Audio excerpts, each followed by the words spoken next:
الحمد لله نحمده ونستعينه ونستغفره ونؤمن به ونتوكل عليه ونعوذ بالله من شرور أنفسنا ومن سيئات أعمالنا من يهده الله فلا مضل له ومن يضلله فلا هادي له وأشهد أن لا إله إلا الله وحده لا شريك له وأشهد أن سيدنا ونبينا ومولانا محمدا عبده ورسوله صلى الله تعالى عليه وعلى آله وأصحابه وبارك وسلم تسليما كثيرا كثيرا أما بعد. میرے عزیزوں، دوستوں، بزرگوں اور بھائیوں، حضرت مولانا مفتی صاحب ماشاءاللہ بیان فرما رہے تھے اور بیان فرماتے ہوئے آپ حضرات کو متوجہ کر رہے تھے کہ 3 نام ہیں پورے مجموعے کا. صرف عبادات کی ادائیگی کا نام 3 نہیں ہے. ہمارے نانا جان حضرت مولانا انعام الحسن صاحب رحمۃ اللہ علیہ بھی فرمایا کرتے تھے کہ آج امت کا بڑا طبقہ صرف عبادات کو لے کر بیٹھا ہوا ہے. بقیہ دین کے شعبے چونکہ زندگی سے نکلے ہوئے ہیں، اس لیے اللہ تبارک و تعالیٰ کی اجتماعی مدد سے محروم ہے. اس لیے کہ دین کے جو شعبے ہیں، معاملات ہوں، اخلاق ہو، معاشرت ہو، اس کا تعلق انسان کی ذات کے ساتھ نہیں ہے بلکہ اس کا تعلق اوروں کے ساتھ بھی ہے. عبادات کا تعلق صرف آدمی کے اپنی ذات سے ہے. اپنا روزہ، اپنی نماز، اپنی زکوٰۃ، اپنا حج، عبادات کا تعلق آدمی کا صرف اپنی ذات سے ہے. لیکن جو دین کے دوسرے شعبے ہیں، اخلاق کے اعتبار سے ہو، معاملات کے اعتبار سے ہو، معاشرت کے اعتبار سے ہو، کہ ان سب کا تعلق صرف انسان کی اپنی ذات سے نہیں ہے بلکہ اجتماعی ہے. اور جب تک اجتماعی طور پر دین زندگی میں نہیں آئے گا، فرمایا کرتے تھے کہ اللہ کی اجتماعی مدد بھی اس امت کے ساتھ نہیں ہوگی. انفرادی مدد آئے گی اللہ کی، آدمی کے انفرادی مسائل حل ہو جائیں گے، آدمی کی انفرادی ضرورتیں پوری ہو جائیں گی، آدمی کی انفرادی مشکلات دور ہو جائیں گی. لیکن جب مسئلہ آئے گا اجتماعیت کا، جب مسئلہ آئے گا اجتماعی مسائل کا، جب مسئلہ آئے گا اجتماعی پریشانیوں کا، تو وہ اس لیے دور نہیں ہوں گی کیونکہ پورے دین پر چلا نہیں جا رہا ہے. اللہ تبارک و تعالی ہم سب کو پورے دین پر چلنے کی توفیق مرحمت فرمائے. میرے بزرگوں، دوستوں اور بھائیوں، اللہ تبارک و تعالی نے پورے دین پر چلنے کے لیے ہمیں اور آپ کو قرآن پاک مرحمت فرمایا. اللہ نے قرآن میں پورے دین کو بیان کیا. اسی لیے اللہ نے اس امت کو عمل کرنے کے لیے قرآن پاک دیا ہے اور امت کی جو راہ ہدایت بیان فرمائی وہ قرآن پاک کو بیان فرمایا. اسی لیے احادیث شریفہ کے اندر حضور پاک علیہ السلام نے قرآن پاک کے بارے میں ارشاد فرمایا، کتاب اللہ هو حبل اللہ من اتبعه كان على الهدى ومن تركه كان على الضلالة. لوگوں، قرآن اللہ کی مضبوط رسی ہے. هو حبل اللہ، قرآن اللہ کی مضبوط رسی ہے. من اتبعه كان على الهدى، جو اس کا اتباع کرے گا، قرآن کے مطابق اپنی زندگی بنانے کی فکر کرے گا، اس کی محنت کرے گا، وہ ہدایت پر آئے گا. اور جو قرآن پاک کو چھوڑ دے گا وہ گمراہی پر رہے گا. آج اگر ہم اپنی زندگیوں کا جائزہ لیں کہ کتنا قرآن ہماری زندگی میں ہے اور کتنی ہماری زندگیاں قرآن سے دور ہیں، خود ہر ایک اپنی زندگی کا خود جائزہ لیتا ہے کہ ہمارا کتنا عمل قرآن پاک کے اوپر اور کتنا قرآن ہماری زندگی میں، ہم کتنا قرآن پڑھنے والے، ہم کتنا قرآن سے تعلق رکھنے والے اور ہم کتنا اپنے بچوں کو قرآن پاک پڑھانے والے. کتنی ہماری عورتیں قرآن پاک پڑھنے والی، کتنے ہمارے جوان اور کتنے ہمارے بوڑھے قرآن پاک کی تلاوت کرنے والے. ہر ایک خود اپنا جائزہ لے، اپنے گھر کا جائزہ لے، خود سمجھ لے گا کہ قرآن پاک سے اس کے اور اس کا گھر کا تعلق کتنا جب قرآن پاک ہی ہماری زندگی سے نکل گیا تو سمجھیے کہ دین سے ہی ہم محروم ہو گئے. اس لیے کہ قرآن اصل ہے. قرآن پاک کو چھوڑ کر نہ ہدایت مل سکتی ہے اور قرآن پاک کو چھوڑ کر نہ عزت مل سکتی ہے اور قرآن پاک کو چھوڑ کر نہ اللہ کی مدد ساتھ ہو سکتی ہے. اللہ کی مدد ساتھ ہونے کا سب سے بڑا ذریعہ اللہ تبارک و تعالیٰ کا کلام ہے. دنیا کے اندر بھی آخرت کے اندر بھی اللہ تبارک و تعالیٰ نے قرآن پاک میں بھی اس کو بیان فرمایا اور جناب رسول اللہ صلی اللہ علیہ وسلم نے بھی احادیث شریفہ میں اسی کی طرف متوجہ فرمایا کہ اگر قرآن پاک کو مضبوط پکڑو گے دنیا کے اندر بھی عزت اور کامیابی پاؤ گے اور اگر قرآن پاک کو چھوڑ دیا دنیا کے اندر بھی ذلیل ہوں گے, دنیا کے اندر بھی مسائل میں مبتلا ہوں گے اور کل قیامت کے دن بھی اللہ کی ناراضگی کو برداشت کرنا پڑے گا.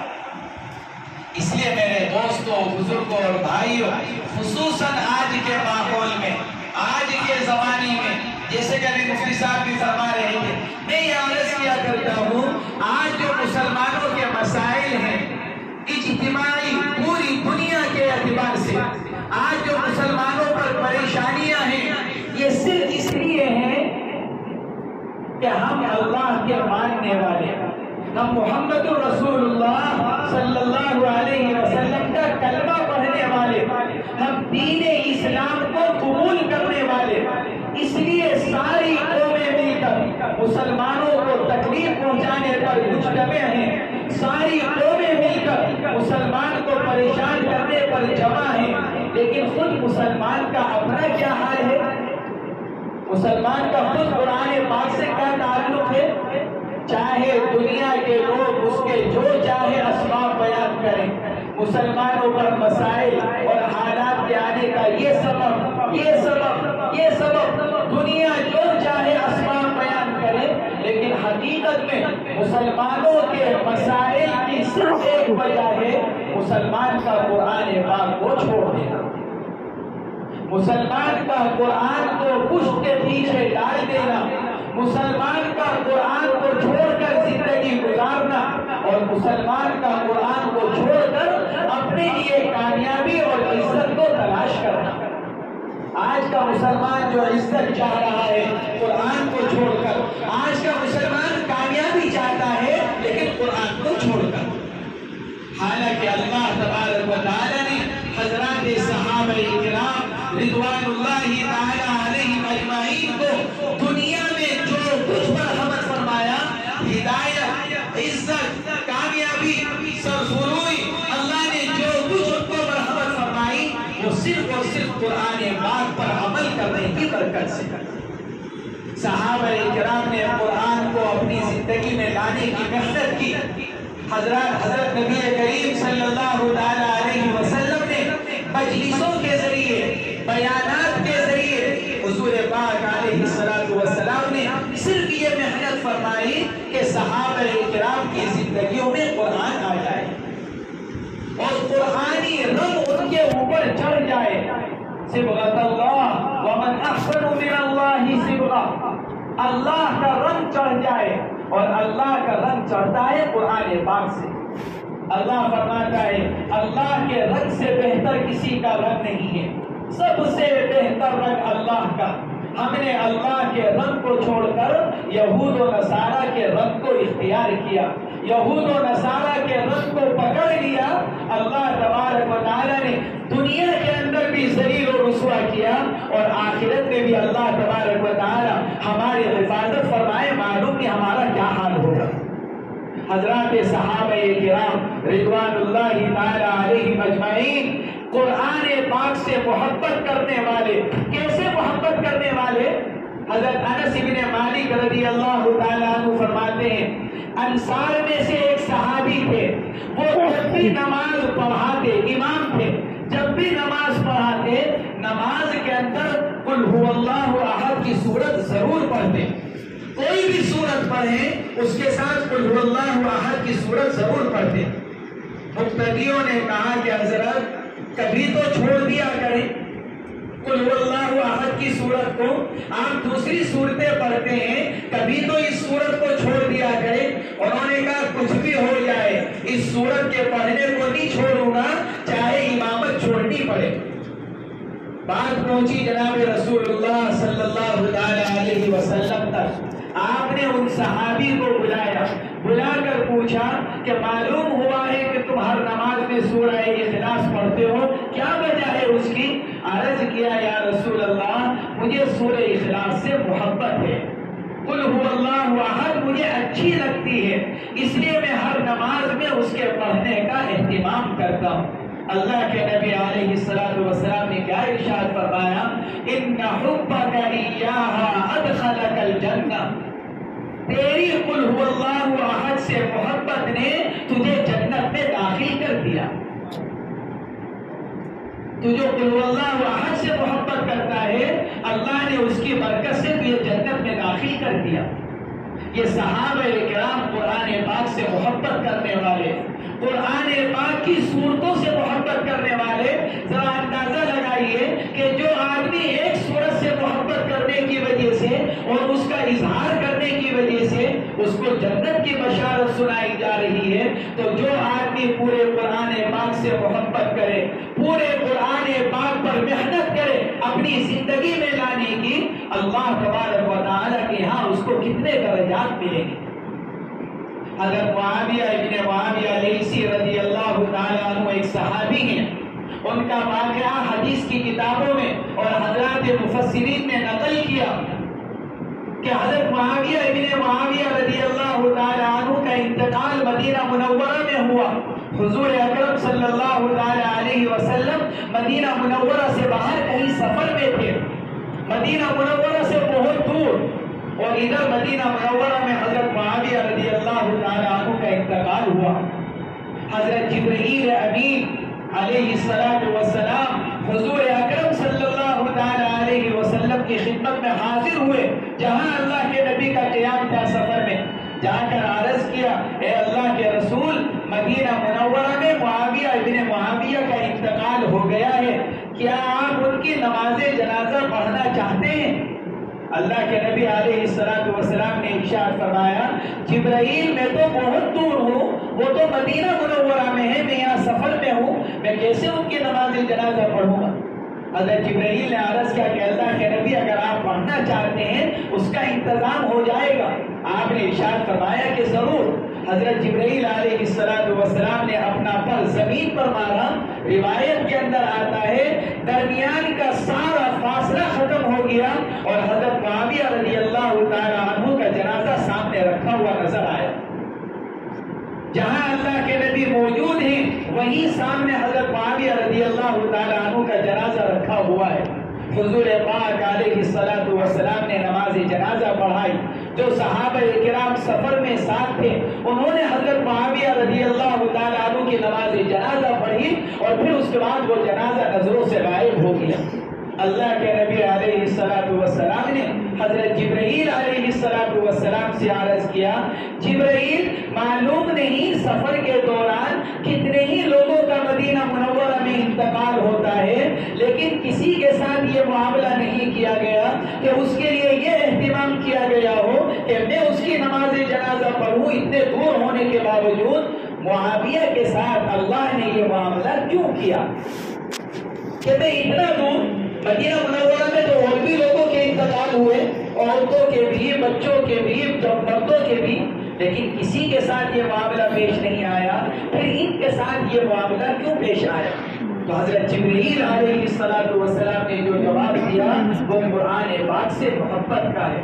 حضرت جبرائیل نے عرض کیا یا رسول اللہ، حضرت معاویہ کو اللہ تبارک و تعالیٰ کی طرف سے جو یہ مقام اور مرتبہ حاصل ہوا کہ اتنے فاصلے پر ہونے کے باوجود آپ نماز جنازہ پڑھا رہے ہیں، یہ صرف اس لیے حاصل ہوا کہ معاویہ قل هو اللہ احد سے محبت کیا کرتے تھے، سورہ اخلاص سے ان کو محبت تھی، اس لیے اللہ تبارک و تعالیٰ نے اس محبت کے بدلے میں ان کو یہ مرتبہ مرحمت فرمایا کہ آپ اتنے فاصلے پر ہونے کے باوجود ان کی نماز جنازہ پڑھ رہے ہیں۔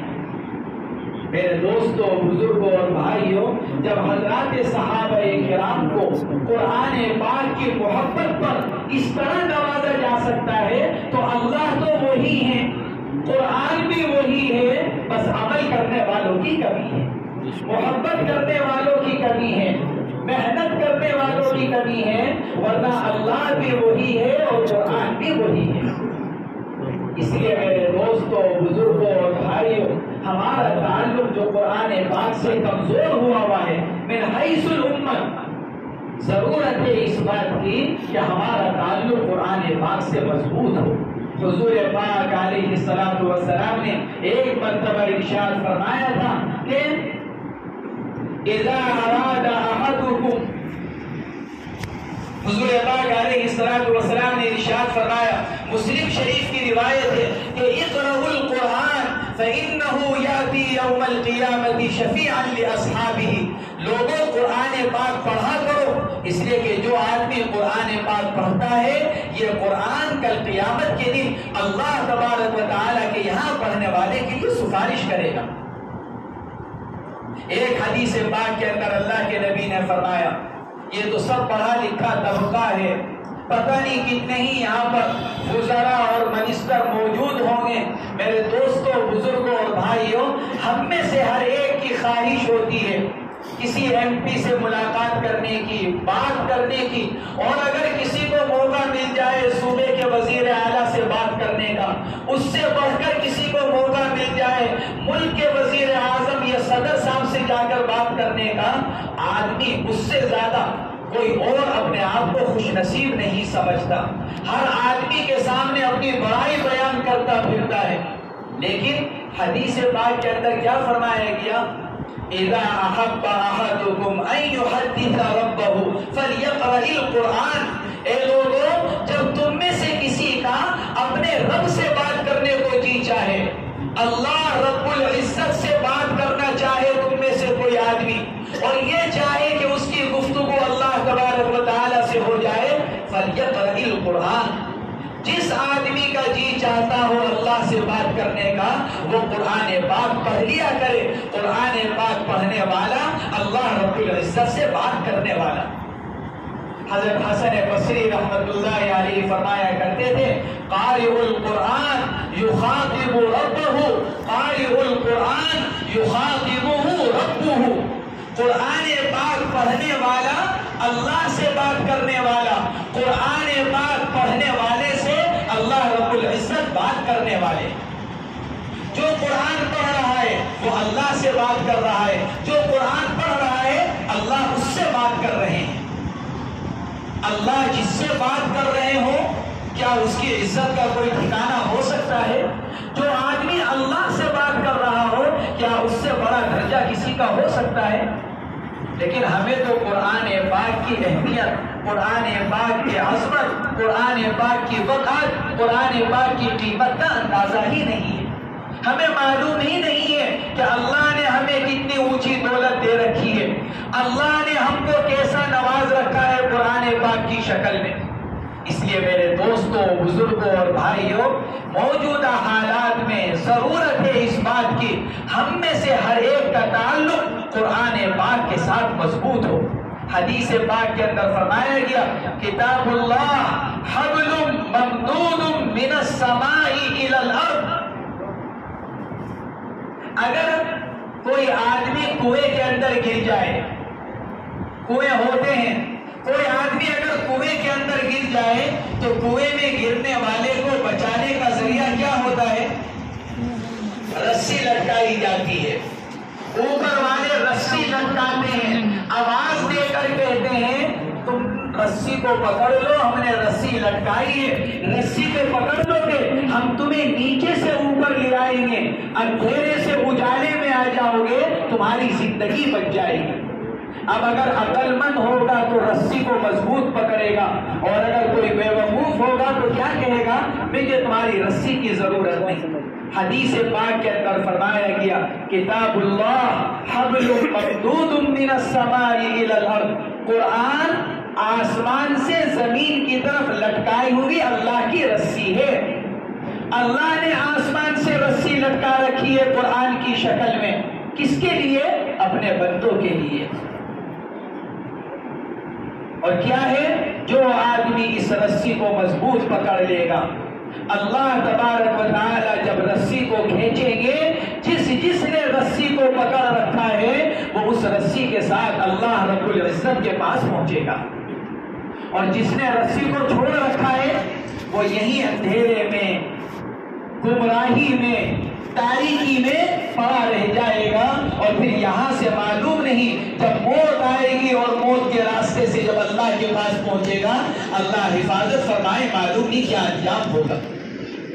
اس لیے میرے دوستوں، بزرگوں اور بھائیوں، آج اجتماعی طور پر ضرورت ہے اس بات کی کہ ہم سب قرآن پاک کے ساتھ اپنا تعلق قائم کریں، قرآن پاک کو پڑھنے کا اہتمام کریں۔ اللہ رب العزت نے ہدایت قرآن پاک میں رکھی۔ بڑے حضرت جی، حضرت مولانا الیاس صاحب رحمۃ اللہ علیہ فرمایا کرتے تھے، قیامت تک آنے والی ساری انسانیت کی ہدایت اللہ نے قرآن پاک کے اندر رکھی ہے۔ اس لیے جو آدمی قرآن پاک کی تلاوت کرے، اللہ جس کو جتنی توفیق دے، فرماتے تھے ایک رکوع پڑھ رہا ہے، ایک پاؤ پارہ پڑھ رہا ہے، ایک سپارہ پڑھ رہا ہے۔ بڑے حضرت جی رحمت اللہ علیہ فرمایا کرتے تھے، قرآن پاک کی تلاوت سے فارغ ہو کر آدمی دعا مانگے، اے اللہ آپ نے میرے حصے کی جو ہدایت قرآن پاک کے اندر رکھی ہے وہ ہدایت مجھے مرحمت فرما دیجیے۔ اس لیے کہ ہدایت قرآن کے اندر ہدی للمتقین، ذالک الکتاب لا ریب فیہ، ہدی للمتقین، ہدی للناس۔ قرآن کہہ رہا ہے کہ قرآن کیا ہے؟ قرآن ساری انسانیت کی ہدایت کے لیے۔ اس لیے بڑے حضرت جی رحمت اللہ علیہ فرماتے تھے، قرآن پاک پڑھ کر اللہ سے دعا مانگو، اے اللہ میرے حصے کی ہدایت جو قرآن میں آپ نے رکھی ہے وہ مجھے مرحمت فرما دیجیے۔ یہ قرآن تو اللہ کا دسترخوان ہے۔ حضرت عبداللہ ابن مسعود رضی اللہ تعالی عنہ فرماتے تھے، قرآن اللہ کا دسترخوان ہے۔ ہم کسی کے دسترخوان پر جب جاتے ہیں، مختلف چیزیں رکھی ہوئی ہوتی ہیں، آدمی زیادہ سے زیادہ کھانا چاہتا ہے، میں یہ بھی کھا لوں، یہ بھی کھا لوں، یہ بھی کھا لوں۔ فرمایا کہ قرآن اللہ کا دسترخوان ہے، اس لیے اس سے جتنا کھا سکتے ہو کھاؤ، جتنا حاصل کر سکتے ہو کرو، جتنا جمع کر سکتے ہو جمع کرو۔ اس لیے میرے دوستوں، بزرگوں اور بھائیوں، قرآن پاک کے ساتھ اپنا تعلق مضبوط کریں۔ ہم میں سے جو قرآن پاک پڑھے ہوئے ہیں وہ روزانہ تلاوت کا اہتمام کریں، روزانہ قرآن پاک پڑھیں۔ جو قرآن پاک پڑھے ہوئے ہیں وہ قرآن پاک پڑھنے کا اہتمام کریں۔ میرے شیخ حضرت مولانا محمد یونس صاحب رحمت اللہ علیہ کا معمول تھا، جب کوئی آدمی ان کے پاس ملاقات کے لیے جاتا تو سب سے پہلا سوال یہ فرماتے کہ حافظ ہو کہ نہیں۔ اگر وہ یوں کہتا کہ جی میں حافظ نہیں ہوں تو فرمایا کرتے تھے اگر حافظ نہیں ہو تو جب بھی روزانہ ایک پارہ پڑھنے کا اہتمام کرو، اور اگر وہ یوں کہتا تھا کہ جی میں حافظ قرآن ہوں تو فرمایا کرتے تھے روزانہ کم سے کم 3 پارے پڑھنے کا اہتمام کرو، کم سے کم روزانہ 3 پارے پڑھو تاکہ تصدیق میں جا کر تمہارا ایک قرآن ہو جائے۔ میرے بزرگوں، دوستوں اور بھائیوں، ہم میں سے جو قرآن پاک پڑھے ہوئے ہیں وہ روزانہ قرآن پاک کی تلاوت کا اہتمام کریں۔ ہم دنیا جہان کی چیزوں کو پڑھتے ہیں، ہم دنیا جہان کی چیزوں کو دیکھتے ہیں، لیکن ہمیں اگر وقت نہیں ملتا تو قرآن پاک کی تلاوت کا نہیں ملتا۔ چاہے دین کے کسی شعبے میں لگے ہوئے ہوں، ہم یہ سوچتے ہیں کہ میں تو مدرسے میں پڑھا رہا ہوں، میں تو دین کی خدمت کر رہا ہوں، قرآن کا علوم، قرآن و حدیث کے علوم میں لگا ہوا ہوں۔ بعض اکثر اوقات آدمی قرآن پاک کی تلاوت نہیں کرتا، دعوت و تبلیغ کی محنت میں لگے ہوئے ہیں، بزرگان دین کی خدمت میں جاتے ہیں، قرآن پاک کی تلاوت کا اہتمام۔ جو پڑھے ہوئے ہیں روزانہ قرآن پاک پڑھیں۔ جب ہم قرآن پاک پڑھیں گے تو پھر کہ اللہ تبارک و تعالی قرآن کی برکتوں سے نوازے گا۔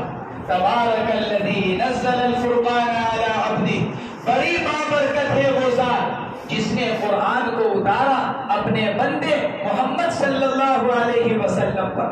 میرے دوستوں، بزرگوں اور بھائیوں، جب اللہ تبارک و تعالیٰ کی ذات عالی بابرکت ہے، قرآن اللہ کے اندر سے نکل کر آیا ہوا کلام ہے۔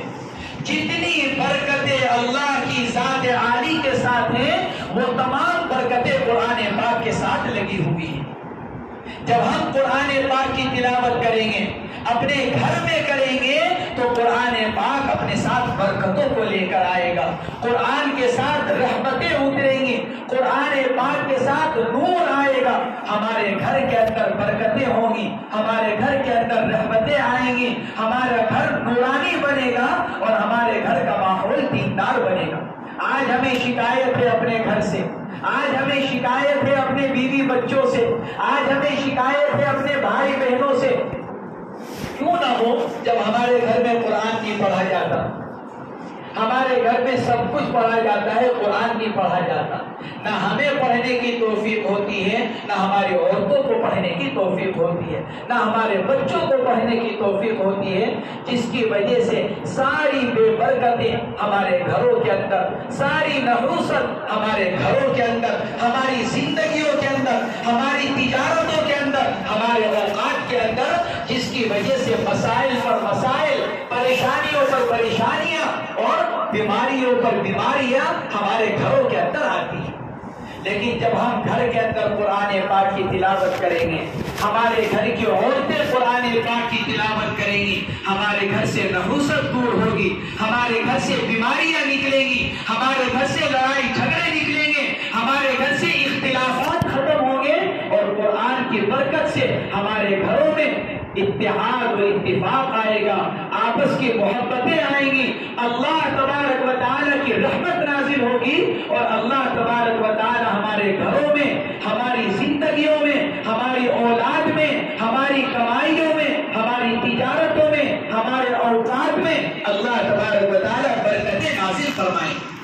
اس لیے جو لوگ قرآن پاک پڑھے ہوئے ہیں، روزانہ قرآن پاک پڑھنے کا اہتمام کریں، اور جنہوں نے اب تک قرآن پاک نہیں پڑھا، بہت سے ہوں گے جنہوں نے ابھی تک قرآن پاک نہیں پڑھا، وہ یہ نہ سوچے کہ میں قرآن پاک پڑھ نہیں سکتا، اب جا کر میری عمر 30 سال ہو گئی، میری عمر 40 سال ہو گئی، میں 60 سال کا اور 70 سال کا ہو گیا، اب کیا قرآن پاک پڑھوں گا؟ میرے بزرگوں، دوستوں اور بھائیوں، میں یہ عرض کیا کرتا ہوں، ہم میں سے کوئی کتنا ہی بڑا تاجر کیوں نہ ہو، یا ہم میں سے کسی کی کتنی ہی اونچی ملازمت کیوں نہ ہو، لیکن فجر کے بعد کا وقت اور عشاء کے بعد کا وقت دونوں خالی ہوتے ہیں۔ کتنا ہی بڑا کاروباری ہو، کتنا ہی بڑا تاجر ہو، اور کتنی ہی اونچی ملازمت کرنے والا ہو، نہ فجر کے بعد اس کی مشغولی ہوتی ہے، نہ عشاء کے بعد اس کی مشغولی ہوتی ہے۔ اگر ہم تھوڑا سا وقت 15 منٹ، 20 منٹ، آدھا گھنٹہ اگر ہم فجر کے بعد نکال لیں یا عشاء کے بعد نکال لیں، اور یہ آدھا گھنٹہ اپنی مسجد کے امام صاحب کے پاس، مؤذن صاحب کے پاس، محلے میں حافظ صاحب کے پاس، مولوی صاحب کے پاس، مفتی صاحب کے پاس، اگر ہم یہ آدھا گھنٹہ روزانہ قرآن پاک پر لگا دیں، تو ایک وقت وہ آئے گا کہ ہم انشاءاللہ قرآن پاک مکمل پڑھے ہوئے میں ہمارا شمار ہو جائے گا۔ ہمارے سہارنپور کے قریب چندی گڑھ ایک شہر ہے، سہارنپور سے تقریباً 150 کلومیٹر 200 کلومیٹر پر چندی گڑھ شہر ہے، وہاں ہمارے مدرسہ مظاہرون کے پڑھے ہوئے مفتی انس صاحب ہیں، جو مدرسہ چلاتے ہیں وہاں پر حفظ قرآن پاک کا، اور کافی بچے ان کے ہاں قرآن پاک پڑھتے ہیں۔ ابھی 1 سال پہلے انہوں نے اپنے مدرسے کا دستار بندی کا جلسہ رکھا، اور اس میں انہوں نے مجھے دعوت دی کہ آپ آ جائیے اور بچوں کی دستار بندی کر دیجیے۔ میرے بزرگوں، دوستوں اور بھائیوں، میں وہاں ان کے مدرسے میں گیا دستار بندی کے جلسے میں، اور وہاں پر 17 بچوں کا قرآن پاک مکمل ہوا۔ لیکن آپ کو خوشی ہوگی، ان 17 بچوں کے ساتھ ایک 70 سال کے ریٹائرڈ سرکاری افسر بھی بیٹھے ہوئے تھے، جنہوں نے 70 سال کی عمر میں جا کر قرآن پاک حفظ کیا۔ 17 بچوں کے ساتھ 98 وہ تھے، 70 سال ان کی عمر۔ ان کے دستار بندی کے 1 مہینے کے بعد میں ان کی پوتی کا نکاح پڑھانے کے لیے گیا، 70 سال کی ان کی عمر۔ انہوں نے 70 سال کی عمر میں قرآن پاک حفظ کیا. تو اگر کوئی آدمی 70 سال کی عمر میں جا کر قرآن پاک حفظ کر سکتا ہے تو کیا ہم 50 سال اور 60 سال اور 70 سال کی عمر میں کیا ہم بھی کر سکتے؟ قرآن کہتا ہے وَلَقَدْ يَسَّرْنَا الْقُرْآنَ لِلذِّكْرِ فَهَلْ مِن مُدَّكِرٍ. حضرات علماء کرام نے ذکر کے یہاں بہت سے معنی لکھے ہیں، وہاں یاد کرنے کے معنی بھی لکھے ہیں. ہم نے تو قرآن یاد کرنے کے لیے آسان کر رکھا ہے کوئی نصیحت پکڑنے والا، ہے کوئی یاد کرنے والا، ہے کوئی سیکھنے والا؟ اس لیے جن لوگوں نے اب تک قرآن پاک نہیں پڑھا وہ حسرت اور افسوس نہ کریں، یہ نہ سوچے کہ میں قرآن پاک نہیں پڑھ سکتا اور سیکھ سکتا. تھوڑا سا وقت لگائے، 1 سال میں، 2 سال میں، 3 سال میں اللہ تبارک و تعالی قرآن پاک کو مکمل فرما دے.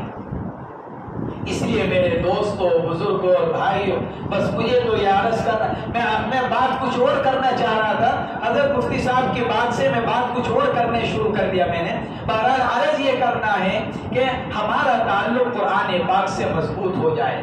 اگر آج بھی امت کا تعلق اگر قرآن پاک سے مضبوط ہو جائے، دنیا کی کوئی طاقت مسلمان کو پریشان نہیں کر سکتی، دنیا کی کوئی طاقت مسلمان کو ہرا نہیں سکتی، اور دنیا کی کوئی طاقت مسلمان کو ذلیل و رسوا کر نہیں سکتی. ہم تو ذلیل و رسوا اپنے ہاتھوں ہو رہے ہیں، ہم تو مسائل میں مبتلا اپنے اعمال کی وجہ سے ہو رہے ہیں اور قرآن پاک کو چھوڑنے کی وجہ سے ہو رہے ہیں. حضرات صحابہ کرام رضوان اللہ تعالی علیہم اجمعین کو اللہ تبارک و تعالی نے جو مقام مرحمت فرمایا، جو عزت مرحمت فرمائی، اور جو کامیابی مرحمت فرمائی، اور جو غلبہ مرحمت فرمایا، قلیل تعداد ہونے کے باوجود کس وجہ سے؟ قرآن پاک کی برکت سے. حضرت عمر فاروق کو ایمان مل رہا ہے قرآن پاک کی برکت سے، دوسرے صحابہ کرام کو ایمان مل رہا ہے قرآن پاک کی برکت سے. اس لیے وہ لوگ قرآن پاک کی اہمیت کو، قرآن پاک کی عظمت کو اور قرآن پاک کی قیمت کو جانتے تھے. وہ جانتے تھے کہ اللہ کی مدد ساز کرنے کا جو ذریعہ ہے وہ قرآن پاک ہے، عزت حاصل کرنے کا جو ذریعہ ہے وہ قرآن پاک ہے، کامیابی حاصل کرنے کا جو ذریعہ ہے وہ قرآن پاک ہے. آج ہم قرآن پاک کو چھوڑے ہوئے لیکن دعویٰ ایمان کا، ہم مومن، ہم ایمان والے، ہم مسلمان، سارے کام ہمارے قرآن کے خلاف، ہمارے اخلاق قرآن کے خلاف، ہمارے معاملات قرآن کے خلاف، ہماری معاشرت قرآن کے خلاف، لیکن دعویٰ کس کا؟ کہ ہم ایمان والے. حدیث پاک کے اندر فرمایا گیا ما آمن بالقرآن من استحل محارمہ. اس آدمی کا قرآن پر ایمان ہی نہیں جو قرآن کے حرام کردہ چیزوں کو حلال سمجھ کر رہا ہو. ہم دعویٰ کرتے ہیں ایمان کا اور زندگی قرآن کے خلاف، دعویٰ کرتے ہیں ایمان کا اور ہم جھوٹ بولتے ہیں، دعویٰ کرتے ہیں ایمان کا، ہم سود لے کر لین دین کرتے ہیں، دعویٰ کرتے ہیں ایمان کا اور دوسروں کو دھوکہ دیتے ہیں. ہمارے معاملات بھی خراب، ہماری معاشرت بھی خراب، ہمارے اخلاق بھی خراب اور دعویٰ ایمان کا. اور اللہ کے نبی کیا فرما رہے ہیں؟ ما آمن بالقرآن من استحل محارمہ. اس آدمی کا تو قرآن پر ایمان ہی نہیں جو کیا کرتا ہو، قرآن نے جن چیزوں کو حرام کہا، قرآن نے جن چیزوں کو ممنوع کہا، آدمی ان کو کر رہا ہے تو پھر مومن کہاں ہوا؟ اس لیے میرے دوستوں، بزرگوں اور بھائیوں، اجتماعی طور پر توبہ کرنے کی ضرورت ہے کہ اب تک قرآن پاک کے ساتھ امت نے جو غفلت اختیار کی ہے کہ اللہ اپنے فضل و کرم سے اس کو معاف فرمائے، اور آئندہ قرآن پاک کے ساتھ تعلق ہمارا مضبوط ہو جائے، اس کی ضرورت ہے. کریں گے انشاءاللہ. خود بھی قرآن پاک کی تلاوت کا اہتمام، بچوں کو بھی قرآن پاک پڑھانے کا اہتمام. ہم اپنے بچوں کو قرآن پاک پڑھائیں. ہم اپنے بچوں کو منع نہیں کرتے کہ ان کو ڈاکٹر نہ بنائیں، انجینئر نہ بنائیں، وکیل نہ بنائیں، سب کچھ بنائیں، لیکن سب سے پہلے اپنے بچوں کو مسلمان بنائیں. بچہ مسلمان بنے گا قرآن پاک کی پڑھنے سے، بچہ مسلمان بنے گا قرآن پاک کی تعلیم سے۔ جب آپ اپنے بچے کو مکتب میں بھیجیں گے، جب آپ اپنے بچے کو مسجد میں پڑھنے کے لیے بھیجیں گے، آپ کا بچہ مسلمان بنے گا۔ پھر اس کے بعد آپ کا بچہ اسکول چلا جائے، کالج چلا جائے، یونیورسٹی پہنچ جائے، دنیا کے دوسرے ملکوں میں چلا جائے، یہ قرآن اس کے ایمان کی حفاظت کرے گا۔ آج اگر آپ اپنے ماحول کا جائزہ لیں، اگر آپ ملک کا جائزہ لیں، جو ارتداد کے واقعات ہو رہے ہیں مسلمان بچوں اور بچیوں کے، ان میں سے اکثریت وہ ہے جن کو بچپن میں دین کا علم نہیں دیا گیا۔ اگر آپ جائزہ لیں، جو ایمان چھوڑ کر جا رہے ہیں ہمارے بچے اور بچیاں، جن کے اوپر پوری محنت کی جا رہی ہے ان کو دین اسلام سے دور کرنے کی، اگر آپ دیکھیں گے تو ان میں سے اکثریت ان بچوں کی نکلے گی جن کو ان کے ماں باپ نے بچپن میں دین کا علم نہیں دیا، جن کو ان کے ماں باپ نے بچپن میں قرآن پاک نہیں پڑھوایا، جن کو ان کے ماں باپ نے بچپن میں ان کو عقائد نہیں بتلائے، اللہ اور اللہ کے رسول کی پہچان نہیں کروائی۔ اس لیے میرے دوستوں، بزرگوں اور بھائیوں، ہم میں سے ہر ایک اپنے بچے کو، ایک ایک بچی کو، ایک ایک بچے کو قرآن پاک کی تعلیم دلائے۔ اگر ہم یہ چاہتے ہیں کہ آئندہ آنے والی ہماری نسل ایمان پر جمی رہے، ایمان پر قائم رہے، اور ہمارے اس دنیا سے جانے کے بعد ہمارے بچے قرآن پاک کی 2-4 آیتیں پڑھ کر ہم کو ثواب پہنچا سکیں۔ ورنہ آج کا ماحول تو ایسا ہے، باپ کا انتقال ہوا، ماں کا انتقال ہوا، محلہ نماز جنازہ پڑھ رہا ہے اور اولاد باہر کھڑی ہوئی ہے۔ کہ کیوں؟ کہ نماز جنازہ پڑھنی نہیں آتی، ماں باپ نے سکھایا نہیں، ماں باپ نے فکر نہیں کی ان کی آخرت کی اور دین کی، تو ماں باپ کا انتقال ہو رہا ہے اور اولاد باہر کھڑی ہوئی ہے کہ کپڑے پاک نہیں ہے، نماز جنازہ نہیں آتی پڑھنے۔ میرے دوستوں، بزرگوں اور بھائیوں، اپنی فکر کرنے کے ساتھ ساتھ اپنے اولاد کی فکر کریں، اپنے آنے والی نسلوں کی ایمان کی فکر کریں۔ سیدنا حضرت یعقوب علی نبینا وعلیہ الصلوۃ والسلام دنیا سے تشریف لے جا رہے ہیں، اپنی اولاد کو جمع کر کر سوال کر رہے ہیں ان کی آخرت کے بارے میں۔ دیکھو، میں دنیا سے جا رہا ہوں، موت کا وقت قریب آ گیا، ما تعبدون من بعدی، ذرا یہ بتلاؤ، میں تو دنیا سے جا رہا ہوں، میرے مرنے کے بعد زندگی کیسے گزارو گے؟ اللہ کی عبادت کر کر یا اللہ کو ناماز کر کر؟ ما تعبدون من بعدی، نبی ہیں، اپنی اولاد کی فکر کر رہے ہیں، اور ہم اپنی اولاد سے اتنی ہی غفلت میں پڑے ہوئے۔ میرا بچہ کہاں وقت گزار رہا ہے، میری بچی کہاں وقت گزار رہی ہے، کس سے مل رہی ہے، کیا دیکھ رہی ہے، کیا سن رہی ہے، ہمیں اس کی پرواہ نہیں ہے۔ اچھے اچھے دیندار، اچھے اچھے علماء، جو انتہائی دیندار پرہیزگار، لیکن ان کی اولاد کا کیا ہو رہا ہے سب جانتے ہیں۔ اس لیے میرے دوستوں، بزرگوں اور بھائیوں، ہم اپنی فکر کرنے کے ساتھ ساتھ اپنا تعلق قرآن پاک سے مضبوط کرنے کے ساتھ ساتھ اپنے بچوں کو بھی قرآن پاک کی تعلیم دلائیں۔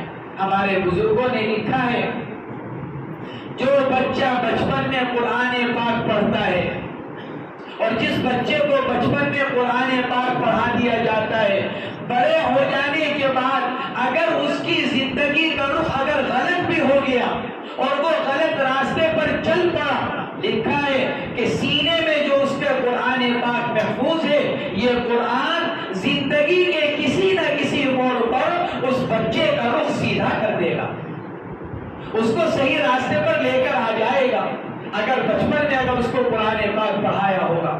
اللہ تبارک و تعالی ہم سب کو قرآن پاک کے ساتھ تعلق مضبوط کرنے کی فکر مرحمت فرمائے، ذوق اور شوق مرحمت فرمائے، قرآن پاک کی تلاوت کرنے کا جذبہ اور اس کو سیکھنے کا جذبہ اللہ تبارک و تعالی ہم سب کو مرحمت فرمائے، اور ہمیں اپنی اولاد اور نسل کی فکر کرنے کی اللہ تبارک و تعالی ہم سب کو توفیق مرحمت فرمائے۔ اور قرآن میں جو اللہ نے برکتیں رکھی ہیں، رحمتیں رکھی ہیں، جو نور رکھا ہے، اللہ تبارک و تعالی ہم سب کو وہ تمام کا تمام مرحمت فرمائے۔ وآخر دعوانا الحمدللہ رب العالمین۔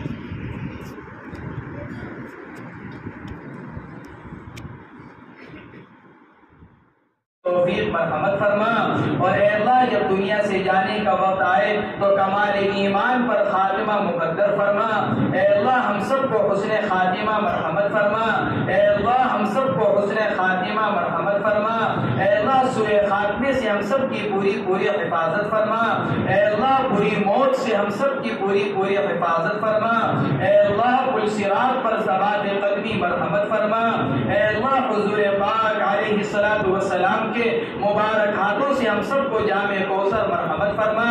اے اللہ نبی کریم علیہ الصلوۃ والسلام کی شفاعت ہم سب کو مرحمت فرما۔ اے اللہ بلا حساب و کتاب جنت الفردوس میں داخلہ مقدر فرما۔ اے اللہ ہمیں اپنے والدین کے ساتھ جنت الفردوس میں جمع فرما۔ اے اللہ ہمیں اپنے اکابر اور مشائخ کے ساتھ جنت الفردوس میں جمع فرما۔ اے اللہ سنت والی زندگی ہم سب کو مرحمت فرما۔ اے اللہ قرآن پاک کے ساتھ ہمارے تعلق کو مضبوط فرما۔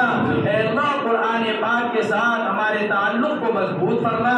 اے اللہ قرآن پاک کے ساتھ اب تک ہم نے جتنی غفلت کا معاملہ کیا ہے اے اللہ تو اس کو معاف فرما۔ اے اللہ تو ہماری غفلتوں کو معاف فرما۔ اے اللہ ہماری غفلتوں کو معاف فرما، اور اے اللہ بقیہ زندگی میں اے اللہ قرآن پاک کی تلاوت کی توفیق مرحمت فرما۔ اے اللہ قرآن پاک کو سیکھنے کی توفیق مرحمت فرما۔ اے اللہ قرآن پاک کے مطابق زندگی بنانے کی توفیق مرحمت فرما، اور اے اللہ قرآن پاک کے مطابق زندگی گزارنے کی توفیق ہم سب کو مرحمت فرما۔ اے اللہ ہمیں اپنے بچوں کو قرآن پاک کی تعلیم دینے کا جذبہ مرحمت فرما، اس کی توفیق ہم سب کو مرحمت فرما۔ اے اللہ قرآنی انوارات سے ہم سب کو منور فرما۔ اے اللہ قرآن کی برکتوں سے ہم سب کو مالا مال فرما۔ اے اللہ قرآن پاک کے ذریعے سے ہم سب کو شفاء کاملہ عاجلہ مستمرہ مرحمت فرما۔ اے اللہ قرآن کے ذریعے سے ہمارے مسائل کو حل فرما۔ اے اللہ قرآن کی برکت سے ہماری مشکلات کا خاتمہ فرما۔ اے اللہ قرآن پاک کی برکت سے اے اللہ ہمارے بیماروں کو شفا مرحمت فرما۔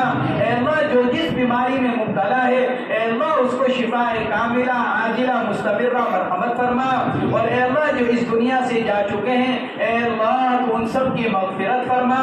اے اللہ تو سب کی مغفرت فرما۔ اے اللہ بالخصوص ہمارے والدین اے اللہ جو اس دنیا سے جا چکے ہیں اے اللہ تو ان کی مغفرت فرما۔ اے اللہ ان کے درجات کو بلند فرما۔ اے اللہ ان کو اعلیٰ علیین مرحمت فرما، اور اے اللہ جو موجود ہیں موجبات مغفرت زندگیوں میں زندہ فرما۔ اے اللہ پریشان حال لوگوں کی پریشانیوں کو دور فرما۔ اے اللہ مقروضین کے قرضوں کی ادائیگی کی غیب سے صورتیں پیدا فرما۔ اے اللہ جن گھرانوں میں لڑکے اور لڑکیاں بیٹھی ہوئی ہیں اے اللہ ان کو بہترین جوڑ مرحمت فرما۔ اے اللہ لڑکی والوں کو بہترین لڑکا مرحمت فرما، اور اے اللہ لڑکے والوں کو بہترین لڑکی مرحمت فرما۔ اے اللہ جو رزق کی تنگی سے پریشان ہیں حلال اور برکت والی روزی سب کو مرحمت فرما۔ اے اللہ گندی اور ناپاک روزی سے اے اللہ بالخصوص سودی روزی سے اے اللہ پوری امت کی حفاظت فرما۔ اے اللہ پوری امت کی حفاظت فرما، اور اے اللہ جو انجانے میں سودی معاملات میں مبتلا ہو چکے ہیں اے اللہ عافیت کے ساتھ جلد از جلد ان کو رہائی مرحمت فرما۔ اے اللہ جو ظلمن جیلوں میں بند ہیں اے اللہ جلد از جلد ان کی رہائی کا فیصلہ فرما۔ اے اللہ تمام مسلمانوں کی حفاظت فرما۔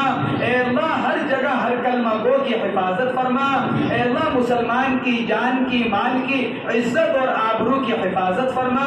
اے اللہ مسلمان کی جان میں مال میں عزت اور آبرو میں برکتیں عطا فرما۔ اے اللہ قیامت تک آنے والی ہماری نسلوں کے ایمان کی حفاظت فرما۔ اے اللہ ہمارے بچوں کے ایمان کی حفاظت فرما، ہماری بچیوں کے ایمان کی حفاظت فرما۔ اے اللہ ان کی عزت اور آبرو آبرو کی حفاظت فرما، اے اللہ ان کی عزت اور آبرو کی حفاظت فرما، اے اللہ ان کے ایمان اور عقائد کی حفاظت فرما، قیامت تک آنے والی ہماری نسلوں کو اے اللہ ایمان پر ثبات قدمی مرحمت فرما، اے اللہ حضور پاک علیہ السلام نے خیر کی لائن سے جو کچھ مانگا ہے ہم سب کو مرحمت فرما، اور اے اللہ شر کی جن جن چیزوں سے پناہ چاہیے، اور اے اللہ جن جن فتنوں سے پناہ چاہیے، اے اللہ تو ہم سب کو پناہ مرحمت فرما، اے اللہ ہمارے ان تمام بھائیوں کو قبول فرما، ان کی محبت کو قبول فرما، اپنی محبت کے پیدا ہونے کا ذریعہ فرما، اے اللہ ہاتھ آپ کی طرف اٹھے ہوئے ہیں اور دلوں میں ہر ایک کے کوئی نہ کوئی حاجت موجود ہے، اے اللہ آپ کی حاجتوں کے جاننے والے ہیں، اور اے اللہ آپ کی حاجتوں کے پورا فرمانے والے ہیں، اے اللہ تو ہماری تمام حاجات کو پورا فرما، اے اللہ تو ہماری تمام حاجات کو پورا فرما، اے اللہ موجودہ حاجات کو بھی پورا فرما، اور اے اللہ آئندہ ہماری جتنی حاجات آنے والی ہیں اے اللہ اپنے فضل و کرم سے ان کو پورا فرما، اے اللہ ہماری مشکلات کا خاتمہ فرما، اے اللہ ہمارے تمام مسائل کو حل فرما، اے اللہ ہمارے تمام مسائل کو حل فرما، اے اللہ انفرادی مسائل کو بھی حل فرما، اے اللہ اجتماعی مسائل کو بھی حل فرما، اے اللہ جن جن لوگوں نے دعاؤں کے لیے کہا ہے یہ لکھا ہے یا دعاؤں کے متوقع ہیں، اے اللہ تو سب کے جائز مقاصد میں کامیابی مرحمت فرما، اے اللہ سب کی جائز حاجات کو پورا فرما، وصلی اللہ تعالی علی خیر خلقہ سیدنا و نبینا محمد، سبحان ربک رب العزت عما یصفون وسلام علی المرسلین والحمد للہ رب العالمین۔ السلام علیکم ورحمۃ اللہ۔ ترتیب سے آپ حضرات کھڑے ہو کر رہنا مسافہ کر لیں مفتی صاحب سے۔ انشاءاللہ بہت جلد اذان ہو جائے گی، اس کے 10 منٹ کے بعد جماعت کھڑی ہو جائے گی۔ نماز کے بعد تمام حضرات کے لیے احباب کے لیے کھانے کا نظم کیا گیا ہے، آپ ضرور ہم تمام آئے ہوئے مہمانوں کا دل کی گہرائیوں سے شکریہ ادا کرتے ہیں، بالخصوص حضرت مولانا مفتی سبیل احمد صاحب دامت برکات